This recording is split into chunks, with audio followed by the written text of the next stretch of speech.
Insipido. Ito ay isang Spanish adjective o pang-uri na ang ibig sabihin ay bland o tasteless. Sa Tagalog, walang lasa o matabang. Ginagamit ang salitang ito para ilarawan ang pagkain o inumin na kulang sa lasa. Maaari rin itong gamitin sa tao, usapan, pelikula o sitwasyon na boring o walang dating. Insipido. Mga halimbawa sa pangungusap. Sin especias, el arroz puede quedar insípido. Kung walang spices, maaaring maging matabang ang kanin. Esta sopa está demasiado insípida. Masyadong matabang ang sopas na ito.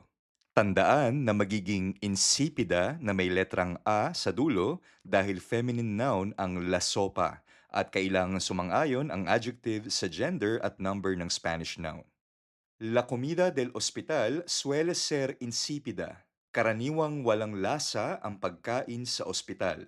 La película me pareció insípida y aburrida.